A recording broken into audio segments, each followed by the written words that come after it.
بسم اللہ الرحمن الرحیم۔ آپ سب احباب کو کھریاں کھریاں کے اس لائیو سیشن میں خوش آمدید۔ اور آج ہم بات کریں گے، بلکہ آپ نے ایک جب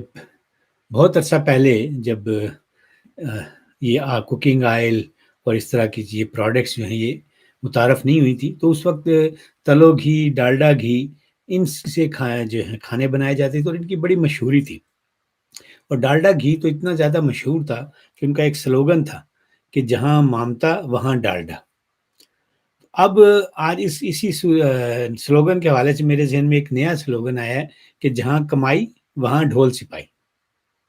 اور یہ اس لیے آیا ہے کہ اب میں نے ایک خبر پڑھی ہے کہ ہمارا جو ڈھول سپاہی ہے، جس نے کچھ عرصہ پہلے کہا تھا کہ جی ہوں اسی سیاست نہیں کرنی، یہ سیاست دان کریں گے، ہم نیوٹرل ہو گئے۔ یہ ویسے تو صرف اعلان ہی تھا، لیکن چلیں بہرحال اعلان کی حد تک انہوں نے کہا تھا۔ تو اب اس ڈھول سپاہی نے جو نیا اعلان کیا ہے، جو پتہ چلا ہے کہ یہ جی اب کھیتی باڑی کریں گے۔ اور جو ہمارے جو اتحادی حکومت کا وزیر احسن اقبال، اس کی طرف سے میں نے ٹویٹ بھی دیکھے ہیں اور یہ خبریں بھی ہیں کہ بھئی جو پاک فوج کا ادارہ ہے،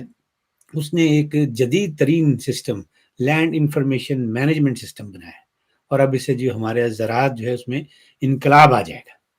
پھر اس پر جو ہمارے یہ جو وزیر اعظم تو نہیں کہنا چاہیے، فوج جرنیلی نمائندہ ہی ہے، اب تو جو کچھ بھی ہو رہا ہے ملک کے اندر، وہ عاصم منیر صاحب اور ان کے جو مشیر ہیں، جرنیلی مشیر، جو کچھ وہ ہدایات دے رہے ہیں اس کے مطابق ملک چلایا جا رہا ہے۔ جمہوریت جو ہے وہ کہنے کو جمہوریت ہے، لیکن عملاً ایسا کچھ بھی نہیں ہو رہا۔ سارے وہ کام کیے جا رہے ہیں جس سے فوج کا جو ہے جو معاشی مشکلات ہیں ان کو دور کیا جائے۔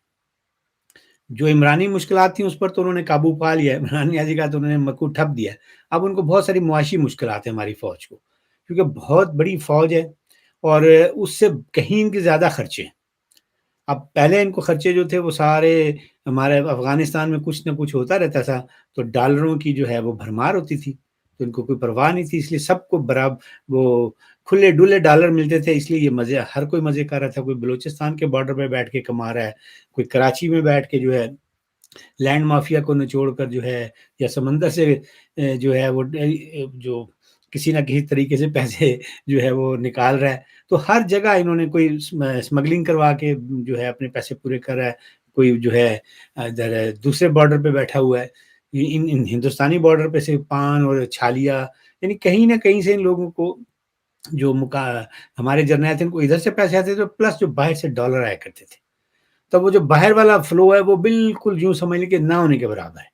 تو اس کے لیے اب انہیں کچھ نہ کچھ جو ہے وہ کرنا پڑتا ہے۔ تو یہ تازہ ترین اسکیم جو ہے انہوں نے لانچ کی، یہ جو موجودہ ان کا اپنا ایک جرنیلی سیٹ اپ ہے شہباز شریف کی قیادت میں، اس کے مطابق، اور اس میں یہ ملک میں جی کہہ رہے ہیں کہ ہم ایک جدید ٹیکنالوجی ہوگی اور سرمایہ کاری اور پھر سبز انقلاب۔ اب ایک تو ہم انقلاب بڑی جلدی لے آتے ہیں اس ملک کے اندر، تو یہ آئے گا جی سبز انقلاب 2.0۔ تو اس پر کام جاری ہے، اور ظاہر پیسہ پھر باہر سے آ رہا ہے۔ اب یہ سب سے بڑی اٹریکشن ہے کہ پیسہ باہر سے آ رہا ہے، تو باہر سے آنے والا پیسہ جو ہے وہ ان کی یہ کوشش ہوتی ہے ہمارے فوجی بھائیوں کی کہ یہ ہمارے ذریعے سے آئے، چاہے وہ سیلاب کی امداد ہو۔ اب سیلاب والی بھی ساری امداد تھی، پھر کورونا والی ساری امداد تھی، آپ کو پتا ہوگا وہ ایک موٹے پیٹ والا جرنیل تھا، افضل نام تھا اس کا، اب وہ کہیں آپ کو نظر نہیں آئے گا، اور اس نے وہ کروڑوں ڈالر کھا گیا، اور جب اسے کورٹ میں بلایا گیا تو اس نے کہا جی 25 لاکھ روپیہ فی مریض کورونا کے ہم نے خرچ کیا۔ تو کسی کی جرت نہیں اس سے حساب کتاب لینے کی، بھائی ایسی کون سی ادویات تھیں جو آپ نے کورونا والوں کو دی، 25 لاکھ پر جو ہے پیشنٹ آپ نے خرچ کر دیا۔ تو اس طرح یہ منصوبے جو ہیں ان کو نظر آتے رہتے ہیں کہ بھئی ہمیں باہر سے ڈالر نہیں آ رہے تو ہم نے کس طرح کمانے۔ تو یہ نیا منصوبہ ہے۔ کچھ عرصہ پہلے جب وہ ISI والا فیض حمید تھا، ابھی اپنے وہ سیاسی پروگرام بھی جاری تھا اور باقی اس کے لوٹ مار بھی جاری تھی، تو کراچی کے جو یہ گندے نالے ہیں جو بند تھے اور نکاسی کا نظام بڑا خراب تھا، تو اس کے لیے ورلڈ بینک سے پیسے مل رہے تھے، تو وہ وہاں پر بھی پہنچ گیا تھا۔ ISI کا سربراہ فیض حمید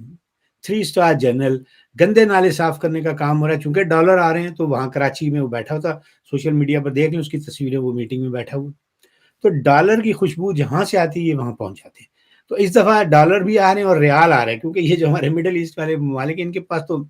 زراعت کا جو ہے ایسا سلسلہ نہیں ہے، تو انہیں یہ سوٹ کرتا ہے، ہمارے پاس بہت ساری زمین ہے۔ تو یہ منصوبہ اپنے لحاظ سے بے شک اچھا ہوگا، لیکن مجھے یہ نہیں سمجھ آتی کہ بھئی ہر چیز میں آپ یہ ڈھول سپاہی کو کیوں گھسا دیتے ہیں؟ ہمارے پاس جو ہے یہ زرعی ملک ہے، یہاں کا تو ایک عام آدمی جو ہے، اس کے پاس یہ زراعت کو بڑھانے کے اور فصل کو بڑھانے کے اس کے پاس یہ ایک انہیریٹڈ نالج ہے۔ آپ اس سے فائدہ اٹھائیں، اس کام میں بھی آپ فوج کو لے کر جا رہے ہیں، اور اس کے بعد ہمارا ایک سویلین سیٹ اپ ہے، اس میں اتنے ذہین لوگ موجود ہیں، وہ کیا یہ سافٹ ویئر سسٹم نہیں بنا سکتے؟ سافٹ ویئر سسٹم بھی جو ہے وہ فوج بنا رہی ہے، تو پھر یہ فوج اس کے علاوہ اور کیا کر رہی ہے؟ مطلب کشمیر جو ہے وہ آج کتنے عرصہ ہو گیا ہے کہ انڈیا نے اس کا اسٹیٹس چینج کیا ہے، اس پہ کچھ کام نہیں ہو رہا، نعرے بازی ساری ہو رہی ہے، لیکن فوج جو ہے ہماری اس طرف مصروف ہے۔ اور پچھلے دنوں آپ کو پتہ ہے الیکشن کے لیے فوج مانگی گئی تھی، تو ان کا تھا جی ملک کے حالات خراب ہیں تو ہم یہ کام نہیں کر سکتے، فوجی جو ہیں وہ جو ہیں امن و امان کی صورتحال جو ہے اس میں مصروف ہے۔ لیکن یہ اصل میں ان کے جو افسران ہیں، انہوں نے یہ سلسلہ شروع کیا ہوا ہے۔ اور اب آپ جب پنجاب کے اور سندھ کے ادھر کھیتوں میں جائیں گے تو آپ کو وہاں پر وہ دھوتی والا کسان جو ہے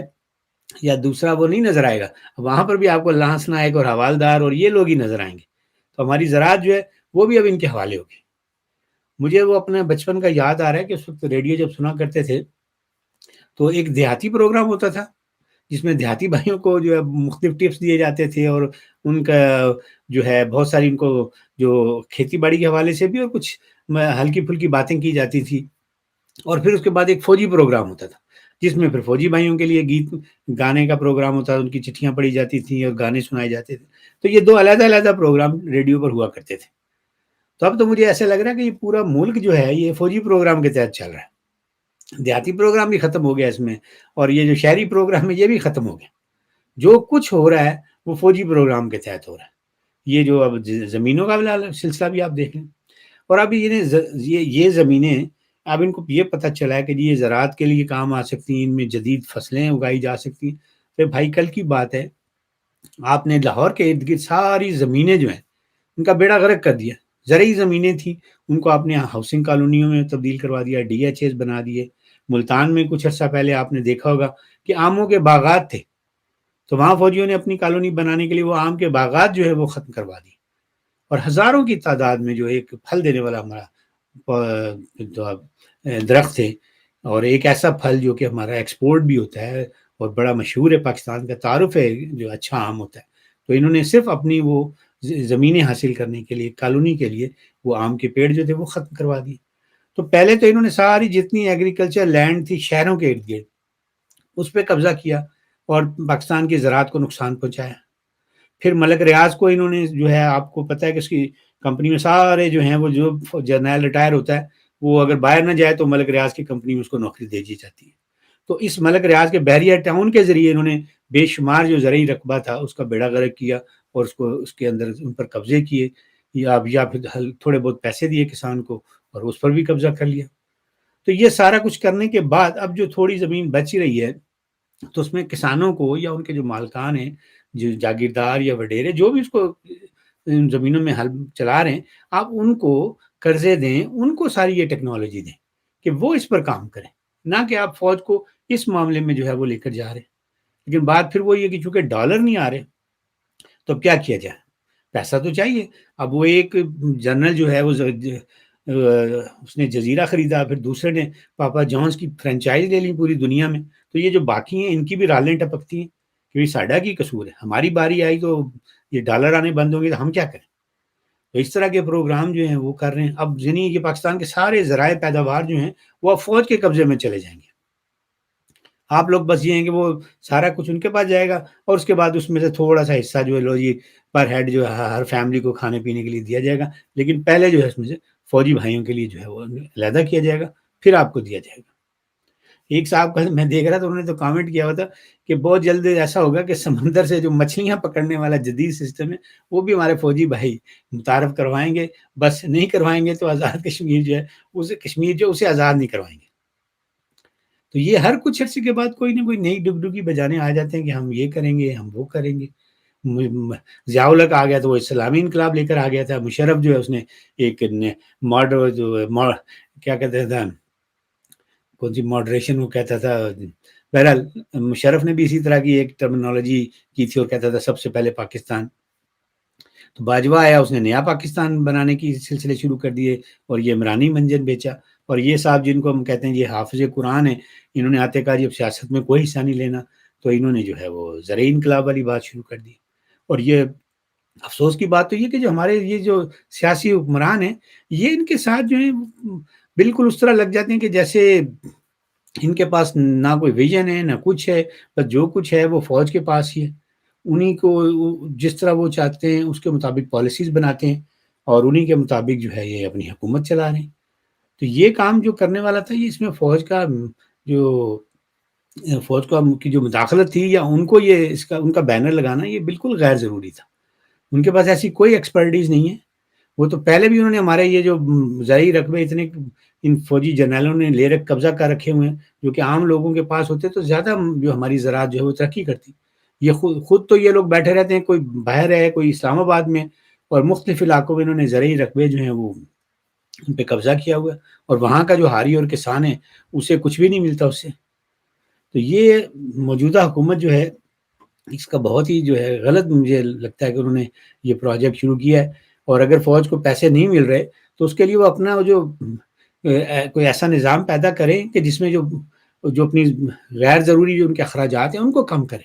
نہ کہ اس سارے سیٹ اپ کو جاری رکھنے کے لیے وہ ہر طرف سے نچوڑتے جا رہے ہیں کہ بھئی یہ والا پروجیکٹ بھی ہمیں دے دو، یہ والا پروجیکٹ بھی جو ہے وہ آپ ہمیں دے دو. اس طرح اگر آپ گیو ان کرتے جائیں گے تو پھر تو یہ جو سیاست میں بظاہر آپ کو لگ رہا ہے کہ یہ نہیں ہے، یقین کریں گے کچھ عرصے کے بعد یہ ایک اپنی سیاسی جماعت بھی رجسٹر کروائیں گے. ظاہر ہے وہ فوجی اس میں یہ جو حاضر ڈیوٹی ہے وہ تو نہیں آپ کو نظر آئیں گے، لیکن وہ ایک اس کے اسی طرح جس طرح باقی پروجیکٹس میں سامنے سویلین ہوتے ہیں، اس میں یہ فیس کچھ آپ سامنے لے آئیں گے اپنے، اور پھر اس جماعت کو جو ہے یہ پھیلا دیں گے، اور اس کے ذریعے یہ حکومت بھی چلائیں گے. اور اگر ایسا کر لیں تو پھر ایک چیز میں ان کو مشورہ دے دیتا ہوں کہ ایسا کریں کہ وہ جماعت جو بنائیں سیاسی، تو اس میں جو ممبر شپ ہے وہ صرف ریٹائرڈ فوجیوں تک محدود رکھیں، اور اس کے بعد پھر ملک کو جو ہر طریقے سے ٹیک اوور کر لیں. جب ان کی جماعت ہوگی، ریٹائرڈ فوجی اس میں ہوں گے، تو ان کے پاس بندوقیں تو سب کے پاس ہوتی ہیں، چاہے ریٹائر بھی ہو جائیں، تو ووٹ جو ہیں وہ آپ بندوق کے زور پر لے لیں گے، اور پھر موجہ ہی موجہ، ملک ہر لحاظ سے ان کے قبضے میں. تو یہ تازہ ترین جو ایک صورتحال تھی کہ لے جی اب فوج ہماری جو ہے وہ ڈھول سپاہی جو ہے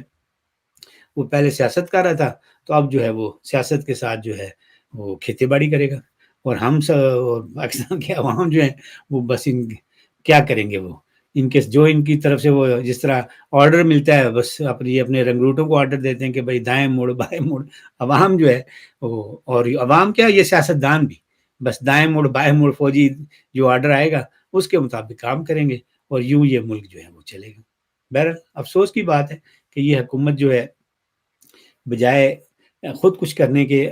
جو ایک ملک عوامی پاکستان تھا، اس کی ہر پروجیکٹ جو ہے، ہر چیز جو ہے وہ ان فوجیوں کی جو ہے وہ جھولی میں ڈال رہی ہے. اب اس کے ساتھ ہی دیں مجھے اجازت، پھر انشاءاللہ آپ کے ساتھ بات چیت ہوگی. اس وقت تک کے لیے رب رکھا.